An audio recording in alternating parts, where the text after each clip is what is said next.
जय हिंद दोस्तों। आज पढ़ेंगे हम समास। समास को हम इतने अच्छे से समझेंगे कि इसको बार बार रटना ना पड़े, क्योंकि रटी हुई चीज़ें एग्जामिनेशन के जो प्रेशर होता है उसके अंदर रिकॉल नहीं हो पाती है, जिसकी वजह से हम अच्छी खासी मेहनत करने के बाद भी अच्छा स्कोर नहीं कर पाते हैं। तो एकदम सिंपल भाषा में, अपनी भाषा में, और इसको समझेंगे और इसको याद रखने की बार बार जरूरत नहीं पड़े। एक बार आप अच्छे से समझ लिए, आप 20 से 25 मिनट हमारे साथ जुड़े रहिए। उसके बाद देखिए आपका खुद का कॉन्फिडेंस कितना रहेगा समास को लेकर। ठीक, तो करते हैं शुरू। समास। समास का अर्थ क्या है? समास का अर्थ है छोटा करना। समास सम प्लस आस। समास का अर्थ है छोटा करना। समास की परिभाषा क्या है? दो या दो से अधिक शब्दों के मेल को समास कहा जाता है। तो समास किसे कहते हैं? दो या दो से अधिक शब्दों के मेल को समास कहते हैं। अच्छा, समास का विभाजन किस के आधार पर होता है? तो समास का विभाजन होता है पद की प्रधानता के आधार पर। किसके आधार पर? पद की प्रधानता के आधार पर। पद की प्रधानता के आधार पर समास का अर्थ है छोटा करना। समास की परिभाषा है दो या दो से अधिक शब्दों के मेल को समास कहा जाता है। और समास का विभाजन किसके आधार पर होता है? तो पद की प्रधानता के आधार पर समास का विभाजन होता है। तो पद की प्रधानता के आधार पर समास कितने प्रकार के हैं? 4 प्रकार। समास के भेद कितने हैं? 4। कौन कौन से? नंबर 1, प्रथम पद प्रधान। प्रथम पद प्रधान। दूसरा कौन सा? 2 नंबर है दूसरा पद प्रधान।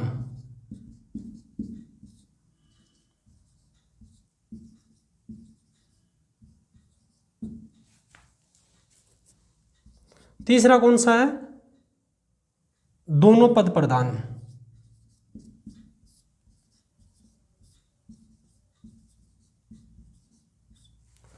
चौथा कौन सा है? दोनों पद प्रधान न होकर दोनों पद प्रधान न होकर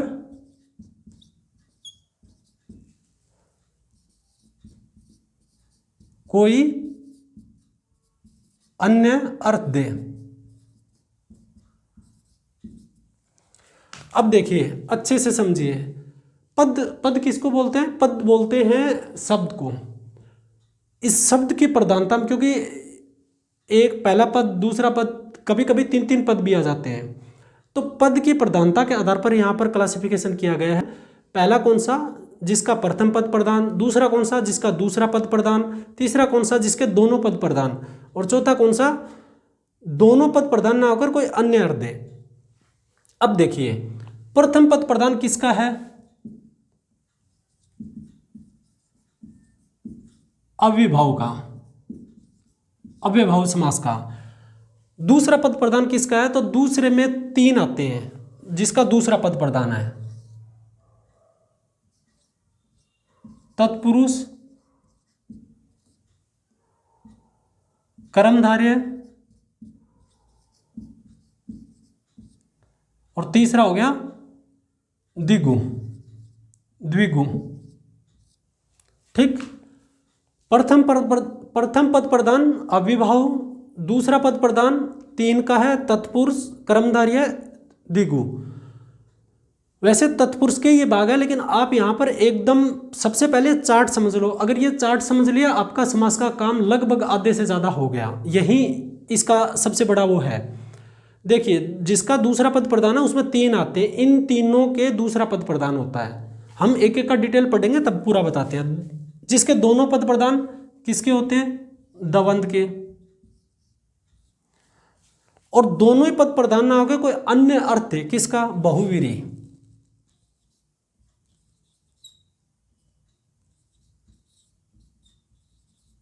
बहुवीरी। अब यहां पर बस इस चार्ट को समझ लो, आपका काम बहुत आसान हो जाएगा और आपको एकदम याद रहेगा। पद की प्रधानता के आधार पर समास कितने प्रकार के हैं? 4 प्रकार के। कौन कौन से? जिसका प्रथम पद प्रधान, जिसका दूसरा पद प्रधान, जिसके दोनों पद प्रधान, जिसके दोनों पद ही प्रधान ना होकर कोई अन्य अर्थ दे। प्रथम पद प्रधान किसके? अविभाव के। दूसरा पद प्रधान किसका? तत्पुरुष कर्मधारय द्विगु का। दोनों पद प्रधान किसके? दबंध के। दोनों ही पद प्रधान अगर कोई अन्य अर्थ किसका है? बहुवीरी। तो इसको हम एक एक करके लेंगे और एकदम आसान भाषा में और आसान तरीके से समझते हैं। ठीक, तो इनको पहले को लेते हैं हम, जिसका प्रथम पद प्रधान कौन। अब पढ़ते हैं पहला। नंबर 1 कौन सा है? जिसका प्रथम पद प्रधान। प्रथम पद प्रधान किसका है? अविभाव का। अविभाव का आप सिर्फ मोटी मोटी 5 बातें जान लो। अगर ये 5 बातें आपको नजर आए तो वो अविभाव है, और यही 5 बातें हैं जो हम लोग एक मेमोराइज करके या एक बहुत मोटे मोटे तरीके से उसको देख के अविभाव का हम पहचान कर सकते हैं। तो इसकी कौन कौन सी बातें 5 है? सबसे पहली बात तो इसकी ये है कि ये प्रथम पद प्रधान है। ये तो सेम का सेम आ गया, प्रथम पद प्रधान। दूसरी बात इसकी क्या है? दूसरी बात इसकी ये है कि इसमें शब्द का रूप नहीं बदलता। शब्द का रूप नहीं बदलता।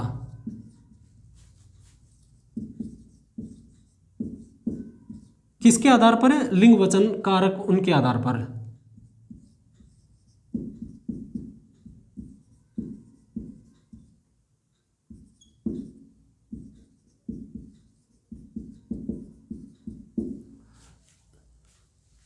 पांच बातें कौन सी है? इसका प्रथम पद, अविभाव का प्रथम पद प्रधान होता है, इस शब्द का रूप नहीं बदलता। तीसरा क्या? पहले उपसर्ग लगा हो, पहले उपसर्ग लगा हो।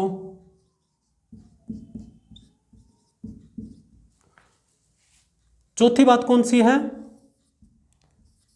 पहले अव्यय लगा हो।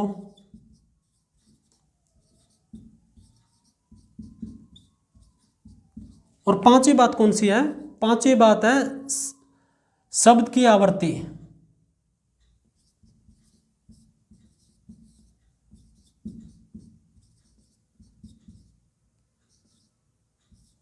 शब्द की आवृत्ति।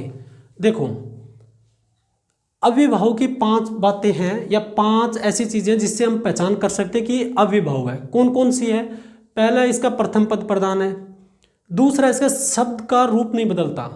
किसके आधार पर? लिंग वचन, मतलब उसका बहुवचन नहीं बनता, उसका स्त्रीलिंग का पुल्लिंग नहीं होता, और एक वचन का बहुवचन नहीं होता, तो शब्द का रूप नहीं बदलता। तीसरा क्या है? पहले उपसर्ग लगा होता है, जैसे प्रति हो गया, अनु हो गया। पहले अव्यय लगा हो, जैसे अव्यय कौन सा? यथा। यथा लगा के अव्यय से हम कौन सा अविभाव बना सकते हैं? यथा, यथा संभव। और शब्द की बार बार आवृत्ति नहीं होती। शब्द की आवृत्ति कैसे नहीं होती? जैसे मंद मंद, घर घर। तो अगर शब्द की आवृत्ति दिखाई दे, एक ही शब्द की दोबारा वो रिपीट हुआ मिले, तो ये क्या होता है? अविभाव। देखो, प्रथम पद प्रधान, एक मैं एग्जांपल लिखता हूं, प्रतिदिन। प्रतिदिन, इसमें क्या है? प्रति प्रथम पद है, और दिन कौन सा है? दूसरा है। मतलब दिन क्या है? दूसरा पद है, और शब्द का रूप नहीं बदलता। इसी को देख लो, प्रतिदिन है ये, जैसे प्रतिदिन। अब देखो, प्रतिदिन है, प्रतिदिनों, इसका प्रतिदिनों बना सकते हैं? नहीं बना सकते ना। क्यों? क्योंकि इसके शब्द अविभाव का रूप नहीं बदलता। अब देखो, दिन का हम दिनों बना सकते हैं, दिन का हम दिनों बना सकते हैं। दिन का क्या बन जाता है? दिनों बन जाता है ना। लेकिन प्रतिदिनों नहीं बनेगा। प्रति क्या लग गया? इस पे उपसर्ग लग गया। उपसर्ग लगने से क्या हो गया? ये सहायताओं का भाव ले लिया। तो अभी इसमें कोई चेंजमेंट नहीं कर सकते, इसमें कोई बदलाव नहीं कर सकते। प्रतिदिनों अगर हम बनाएंगे तो ये शब्द नहीं है, ये गलत होगा। तो क्या होगा? इसमें लिंग वचन के आधार पर शब्द का रूप नहीं बदलता। आप जैसे ही आपको कोई एग्जाम्पल मिले, जैसे एक और मैं बताता हूं, प्रतिक्रिया। प्रतिक्रिया, प्रतिक्रिया का हम प्रतिक्रियाएं बना सकते हैं, बनती है ना प्रतिक्रियाएं। प्रतियोगिता,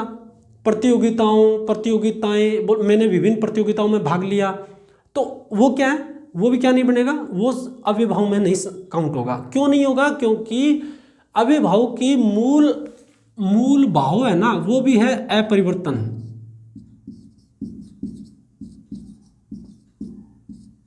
अपरिवर्तनशीलता। अव्ययभाव का मूल भाव ही है कि अपरिवर्तनशीलता, यानी इसमें परिवर्तनशीलता का अभाव है, परिवर्तनशील नहीं होता है ये। तो इसलिए इसमें अब जो भी आपको वर्ड दिखाई दे, जो भी शब्द आपको दिखाई दे, वो शब्द अगर उसका रूप किसी भी रूप में स्त्रीलिंग पुल्लिंग नहीं बनता है, या क्या बोलते हैं, इसका एक वचन का बहुवचन नहीं बनता है, अगर जब ऐसा आपको दिखाई दे तो वो अविभाव होगा।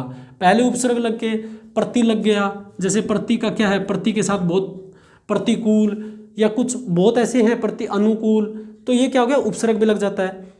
पहला शब्द अव्यय, पहले अव्यय लगा, पहला पद लिख सकते हो आप यहाँ पर, पहला पद भी लिख सकते हो, या पहले उपसर्ग लगता है शुरू में। तो इसमें क्या होगा, अव्ययम, जैसे यथा है, यथा क्या है, अव्यय का मतलब जिसका व्यय ना हो, जिसका कोई खर्च ना हो। यथा से हम क्या बना सकते हैं, यथा संभव। अब यथा संभव बने, यथा संभव नहीं बनेगा, वो लास्ट में ओ की ध्वनि नहीं आ सकती। क्यों? क्योंकि इसका बहुवचन रूप नहीं बदलता है। और तो अब जैसे यथा दिखा आपको कि हाँ भाई ये क्या है, अव्यय है, तो इसका मतलब ये इसको शब्द का रूप नहीं बदलने देगा, तो क्या हो जाएगा, ये अविभाव हो जाएगा। शब्द की आवृत्ति, जैसे मन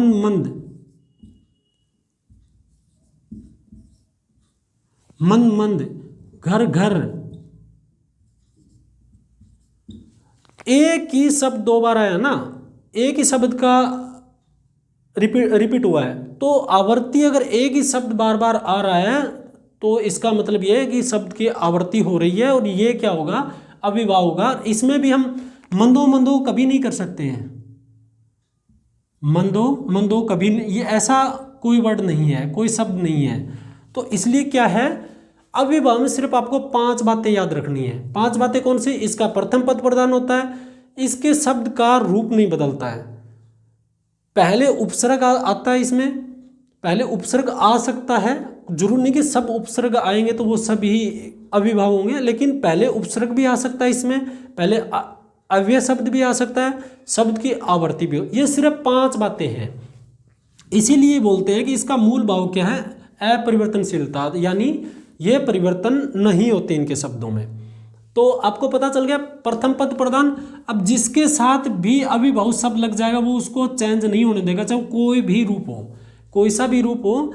अव्ययभाव शब्द अगर उसके पहले भाग में या दूसरे भाग में लग गया, यानी उसके साथ जुड़ गया, तो वो शब्द को उसका लिंग वचन के आधार से परिवर्तन नहीं करने देता है। इसीलिए बोलते हैं कि अपरिवर्तनशीलता का भाव रहता है।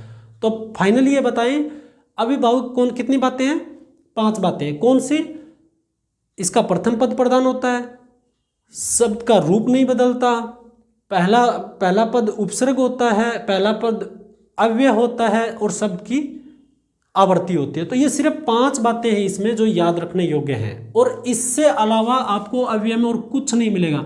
अव्ययभाव आप कभी भी गलत नहीं करोगे। अब हम दूसरा प्रकार लेते हैं इसका, नंबर 2 भाग। कौन सा है? जिसके दोनों पद प्रधान, दूसरा पद प्रधान हो, जिसका दूसरा पद प्रधान हो। दूसरे पद कितने के प्रधान है? तत्पुरुष का, कर्मधारय का और द्विगु का। इन दोनों का जो दूसरा पद है वो प्रधान है। इसमें कितने आ गए? 3 आ गए। कौन कौन से? तत्पुरुष, कर्मधारय, द्विगु। जब भी अगर बहुत सिंपल भी कभी कभी क्वेश्चंस पूछ लिया जाता है प्रश्न कि निम्न में से किसका दूसरा पद प्रधान है? पुरुष।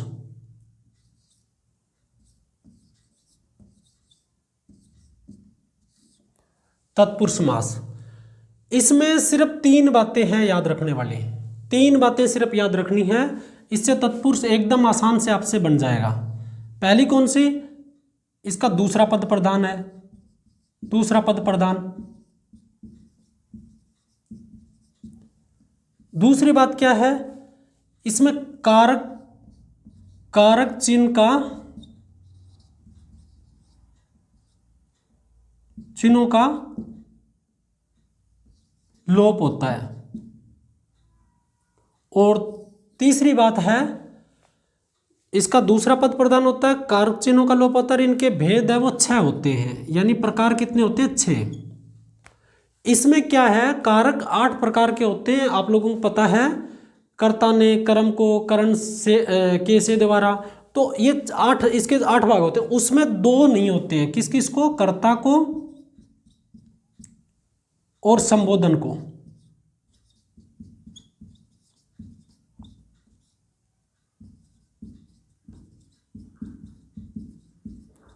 इसमें कर्ता और संबोधन को छोड़ के जो 6 कारक बचे हैं वो तत्पुरुष के भाग होते हैं, यानी तत्पुरुष के भेद होते हैं। तो अब हम तत्पुरुष को करते हैं।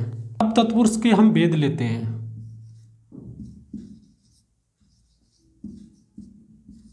तत्पुरुष के भेद कितने हैं? 6। आपको बताया था कर्ता और संबोधन दोनों हट जाएंगे, बीच के जितने भी कारक हैं वो तत्पुरुष के भेद हैं। अब कर्ता हट गया तो क्या बचा? कर्म। कर्म का क्या लेंगे हम? नंबर 1 ले लिया, इसका भेद कौन सा है? कर्म। कर्म का कारक चिन्ह क्या है? को। इसका हम एग्जाम्पल लेंगे, जैसे शरणागत। शरणागत, शरणागत का क्या बनता है? शरण को आगत। क्या बन गया? शरण को आगत। अब इसका लोप हो जाता है, इसको हटा। तत्पुरुष के जो जितने 6 भेद हैं, कर्ता और संबोधन को छोड़ के जितने कारक के चिन्ह हैं वो लोप हो जाएंगे, और चिन्ह लोप होने के बाद में वो एज इट इज शब्द आ जाएगा। देखो अब नंबर 2, नंबर 1 कर्म हो गया। कर्ता ने कर्म को करण से के द्वारा। अब देखो करण का आप एग्जाम्पल ले लो। करण का क्या लोगे? करण से के द्वारा। अकाल पीड़ित, अकाल पीड़ित। अकाल पीड़ित का क्या होगा? अकाल से पीड़ित। अकाल से पीड़ित, यहां पर से का क्या हो जाएगा? लोप हो जाएगा। लोप हो जाएगा मतलब हटा दिया जाएगा। अकाल पीड़ित, अकाल से पीड़ित, इसका ये एग्जाम्पल हो गया। संप्रदान क्या हो गया? के लिए।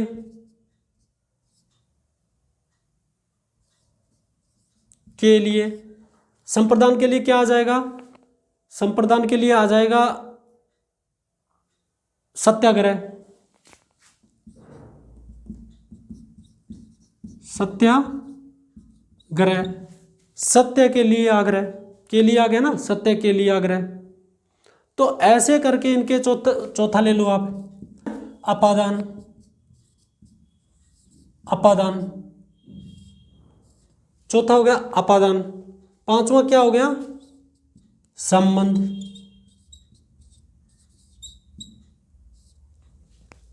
तो इनके साथ साथ में हम एग्जाम्पल कर लेंगे। इनका जो होता है से, अपादान का क्या हो गया? से का क्या होगा? से ये अलगाव के संदर्भ में है। अलगाव, जैसे ऋण मुक्त।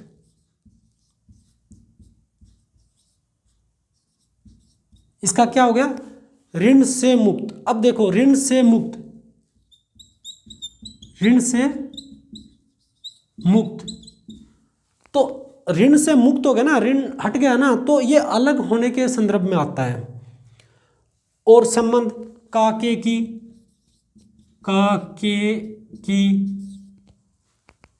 इसका कई एग्जाम्स में आ गया है ये। जैसे एक मंत्री परिषद है, मंत्री परिषद, ये एग्जाम्पल भी कई बार आ चुका है। मंत्री परिषद, मंत्री का क्या हो गया? मंत्री की परिषद। का क्या होगा? में पर। इसका एग्जाम्पल क्या हो गया? घुड़सवार।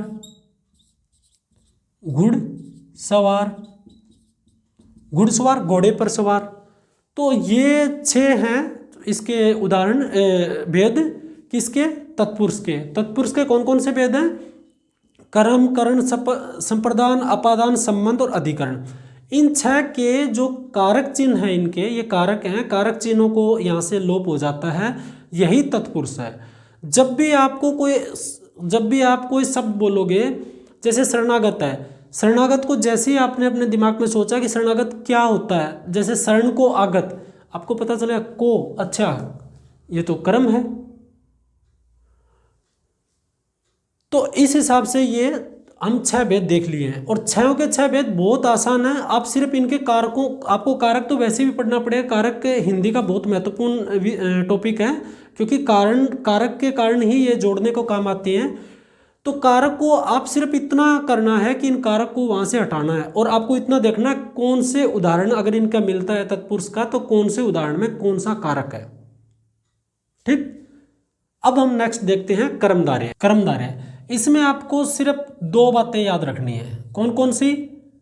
नंबर 1, इसका दूसरा पद प्रधान होता है, ये बात तो हर इन तीनों में लागू है कि इसके दूसरा पद प्रधान है। दूसरी बात इसकी ये देखनी है, इसमें हमें कैसा का आंसर मिलेगा। जितने भी इसके उदाहरण आपको मिलेंगे उसमें कैसा का उदाहरण मिलेगा। कोई भी चीज, जैसे नीलकमल,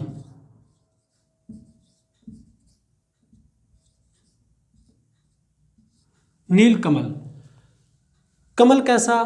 कमल नीला, नीला। कोई भी चीज होगी वो कैसा, वो वैसा।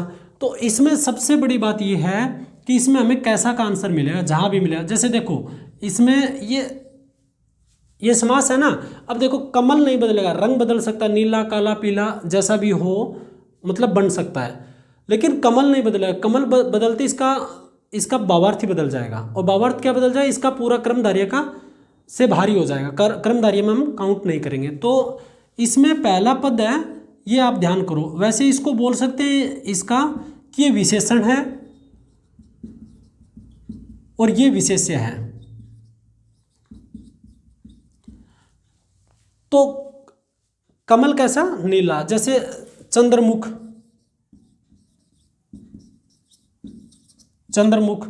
मुख कैसा? चंद्रमा के समान। कर्मधारय में आप थोड़ा सा आप देखोगे कि इसमें प्रकृति से जुड़े हुए चीजें ज्यादा आएगी, थोड़ा सा प्रकृति का प्रभाव ज्यादा रहेगा इनके एग्जाम्पल्स में। ये बात थोड़ा सा देख लेना। जितने भी उदाहरण हैं इनके, उनमें ज्यादातरों में प्रकृति का प्रभाव ज्यादा दिखाई देगा। चंद्रमुख, मुख कैसा? चंद्रमा के समान।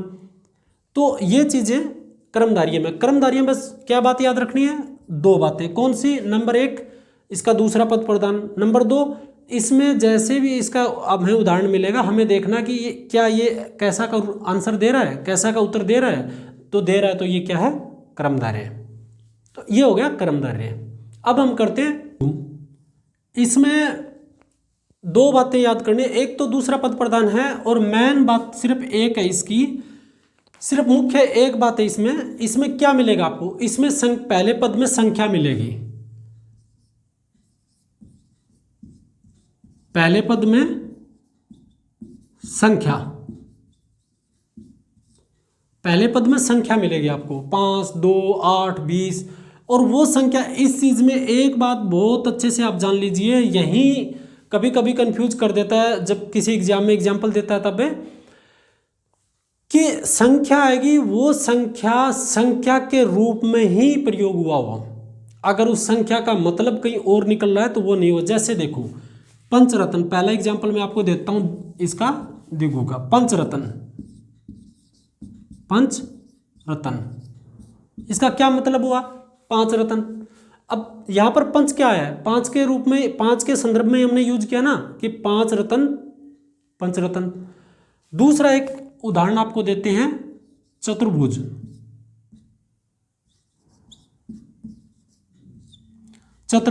इसका अगर आपको पेपर में सिर्फ इतना ही मिले, चतुर्भुज निम्न में से किस समास का उदाहरण है, तो इसमें सीधा शब्द मिलने से आप कभी तय नहीं कर पाओगे कि ये किसका है, क्योंकि ये 2 का है।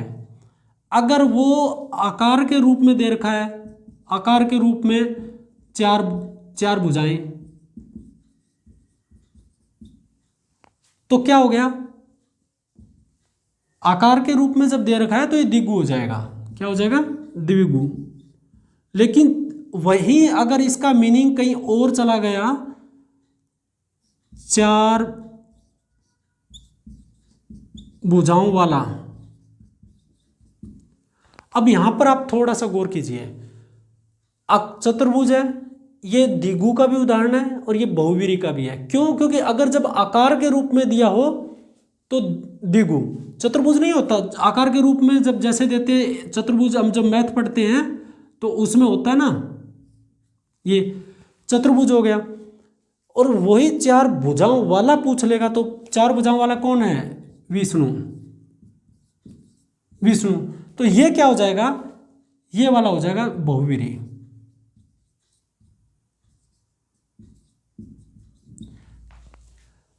आपने पढ़ा था ना चौथा भाग कौन सा है, जिसके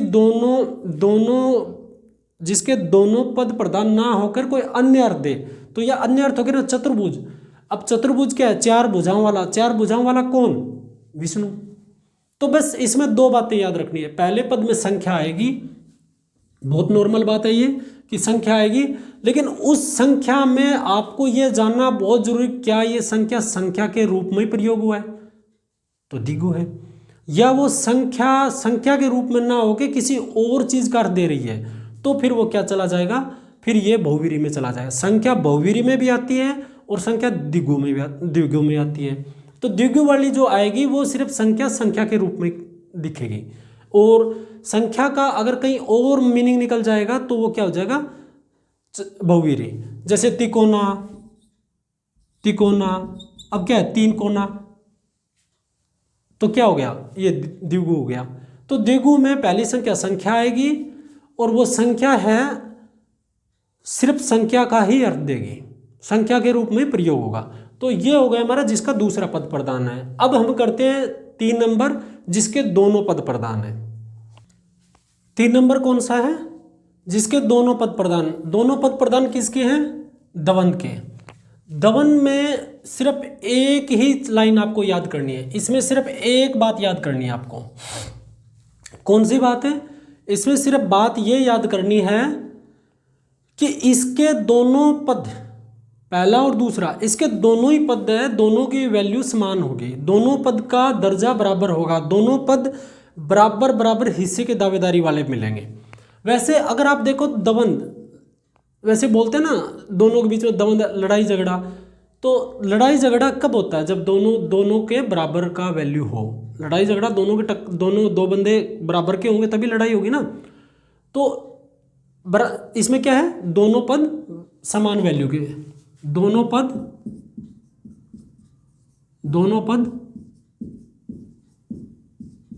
समान वैल्यू के।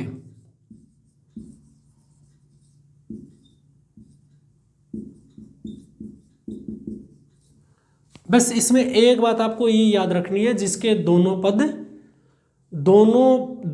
समान वैल्यू के, दोनों पद को समान दर्जा है, समान चीज है उसके। जैसे इसमें आपको कुछ चिन्ह मिलेंगे आपको इन दोनों शब्दों के बीच में, जैसे और मिल सकता है,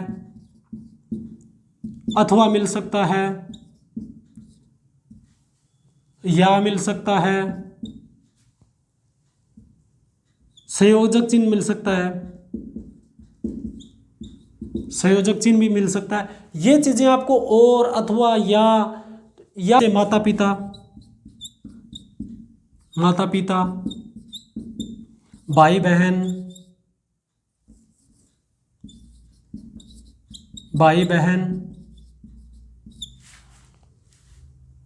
हार जीत,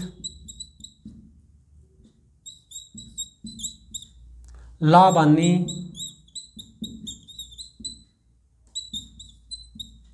ये दोनों क्या है, माता पिता, भाई बहन, ये सब जितना महत्व माता जी का उतना पिताजी का है।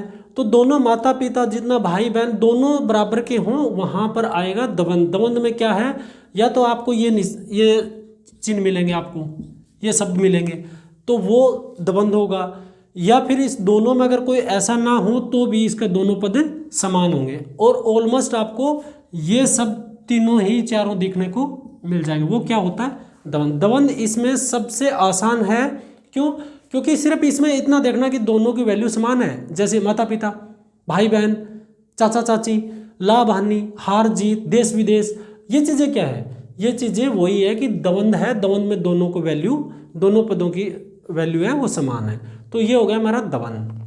ठीक, अब हम करते हैं चौथा भाग कौन सा था, जिसके दोनों पद प्रधान ना होंगे, कोई तीसरा कोई अन्य अर्थ दे। अब देखते हैं चौथा कौन सा है, जिसके दोनों ही पद प्रधान ना होकर कोई अन्य अर्थ दे, यानी इसके दोनों पद हैं वो दोनों ही पद प्रधान नहीं है, उनका महत्व दोनों का ही इतना नहीं है, वो किसी अन्य चीज पर फोकस कर रहा है, अन्य किसी चीज का अर्थ दे रहा है। दोनों पद प्रधान ना होकर कोई अन्य अर्थ दे, बहुवीरी। इसमें क्या होता है, इसमें एक बात है, कुछ भी बचा हुई चीजें होती है वो बहुवीरी में आएगा लास्ट में जाके, नंबर 1। नंबर 2 ये है कि इसमें भी संख्या आएगी, इसमें भी संख्या आएगी, और वो संख्या का अर्थ नहीं देगी, वो कोई अन्य चीज का अर्थ देगी। जैसे आपने देखा हो दशानन, 10 है जिसके आनंद कौन, रावण। लंबोदर, लंबा है जिसका उदर, गणेश। लंबोदर, लंबा है जिसका उदर कौन, गणेश। चारपाई, सुना होगा नाम आपने, चारपाई।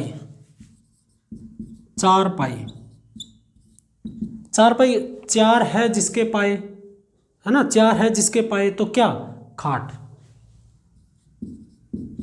अब यहां पर 4 का अर्थ खाट दिया, क्यों दिया है, क्योंकि ये 4 संख्या के रूप में नहीं, 4 पाए होते हैं खाट के, लेकिन इसने 4 पाई को बताया है और उसका अर्थ निकलता है कि 4 पाई की क्या चीज है, वो होती है खाट। तो संख्या का अर्थ न देकर कोई अन्य चीज का अर्थ दे तो वो होता है बहुवीरी। बहुवीरी में आपको जो चीज दी हुई उसका मीनिंग हट के मिलेगा। जैसे चतुर्भुज, 4 है 4 भुजाओं वाला कौन, विष्णु, तो ये हो गया बहुवीरी। बहुवीरी में सबसे बड़ा बात यही है कि संख्या के रूप में अर्थ नहीं देता और वो किसी अन्य चीज का अर्थ देता है। और एक और बताऊं, जितने भी देवी देवताओं के नाम आते हैं वो भी ज्यादातर बहुवीरी में ही मिलते हैं। हर चीज का हटके अर्थ दे बहुवीरी। संख्या का अर्थ ना दे, संख्या का अर्थ देगी तो क्या हो गया, क्या बन गया अपना, द्विगु। और संख्या का अर्थ ना देगी, किसी और चीज का अर्थ दे तो क्या हो गया आपका, बहुवीरी। तो ये हो गया हमारा समास। इस समास को हम एक बार बहुत अच्छे तरीके से रिकॉल कर लेते हैं। तो हमने बोला समास क्या है, समास का अर्थ है छोटा करना। समास की परिभाषा क्या है, 2 या 2 से अधिक शब्दों के मेल को समास कहा जाता है। समास का विभाजन किसके आधार पर होता है, तो समास का विभाजन पद की प्रधानता के आधार पर होता है। समास का विभाजन किसके आधार पर होता है, पद की प्रधानता के आधार पर। पद की प्रधानता के आधार पर हमने कितने भागों में इसको विभाजित किया, 4 भागों में। 4 कौन कौन से, 4 पहला जिसका प्रथम पद प्रधान हो, दूसरा कौन सा था जिसका दूसरा पद प्रधान हो, तीसरा कौन सा था जिसके दोनों पद प्रधान हो, चौथा कौन सा था जिसके दोनों पद प्रधान ना होके कोई अन्य अर्थ दे। ये 4 हमने भागों में विभाजित किया। अब पहले का कौन सा, जिसका प्रथम पद प्रधान किसका था, अविभाव। जिसका दूसरा पद प्रधान कितने, इसमें 3 थे, कौन कौन से, तत्पुरुष, कर्मधार्य, और ये कौन सा था, द्विगु। जिसके दोनों ही पद प्रधान हो, कौन सा था जिसके दोनों पद प्रधान, दवंद। जिसके दोनों ही पद प्रधान ना होकर कोई अन्य अर्थ दे, कौन सा था, बहुवीरी।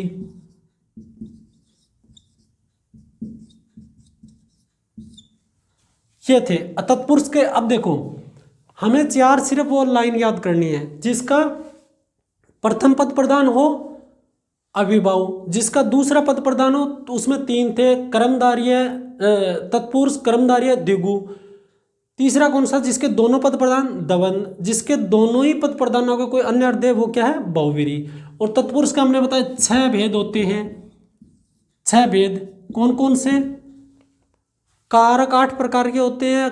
पहला कारक का पहला भाग क्या है? कर्ता, और लास्ट संबोधन को हटा के 6 के 6 तत्पुरुष के होते हैं। इसमें क्या होता है? कारक चिन्हों का लोप होता है। कर्मधारय क्या था? कर्मधारय में सिर्फ हमें ये चीज़ देखनी थी कि इसमें कैसा का आंसर मिलेगा। द्विगु हो गया जिसमें संख्या, और वो संख्या वो संख्या के रूप में ही प्रयोग हुई हो। दबंध दोनों पद के शब्द के दोनों पद की वैल्यू समान होगी, माता पिता भाई बहन वाला। बहुवीरी में संख्या के रूप में यूज ना होके कोई अन्य अर्थ दे, संख्या के रूप में प्रयोग ना होके कोई अन्य अर्थ दे, तो क्या हो गया? बहुवीरी। और बहुवीरी के एग्जाम्पल लंबोदर, दशानंद, ये वाले हो गए। तो ये था हमारा आज का समास का टॉपिक। समास आज हमने इतने अच्छे से तरीके से किया। आपको सिर्फ याद रखना है परिभाषा क्या है? 2 या 2 से अधिक शब्दों के मेल को बोलते हैं। उसके बाद में इसको शब्द की प्रधानता के, पद की प्रधानता के आधार पर इसका विभाजन होता है। 4 प्रकार का होता है। चारों प्रकार में ये समास इसके अंदर, जैसे प्रथम पद में है तो अविभव आ गया, जिसके दूसरा पद प्रधान उसमें 3 आ जाते हैं। दवंद है, जिसके दोनों पद प्रधान है वो दवंद हो गया, और दोनों पद प्रधान अगर कोई अन्य पद प्रधान हो तो वो बहुवीरी हो गया। इतने आसान तरीके से अभी मैं आपको काम की बात बताता हूँ। आप जिस भी आयोग की परीक्षा दे रहे हैं, आप जिस भी अधीनस्थ बोर्ड की परीक्षा दे रहे हैं, जितने भी आप एग्जाम के जो प्रीवियस क्वेश्चन हैं, सबसे पहले आप उनके कीजिए। आप जिस आयोग का पेपर दे रहे हैं उसके सबसे पहले प्रीवियस क्वेश्चन कीजिए, क्योंकि उससे आपको जानने को मिलेगा कि ये आयोग किस रूप में प्रश्न पूछ रहा है, किस रूप से उदाहरण दिया जा रहा है, तो आपको बहुत हेल्पफुल रहेगी। और ये रही बात इसकी, जितने भी आपको ये पढ़ाया है इसको आप टेलीग्राम ज्वाइन कर लीजिए और व्हाट्सएप ग्रुप भी ज्वाइन कर लीजिए। वहाँ पर आपको PDF मिल जाएगी। आपको ये लिखने की ज़रूरत नहीं पड़ेगी। आपको जो अपनी भाषा में हमने यहाँ पर देखा है वो एज इट इज़ आपको वहाँ पर लिखा हुआ मिल जाएगा। आप वहाँ ज्वाइन कर लीजिए, वहाँ PDF आपको दे दी जाएगी।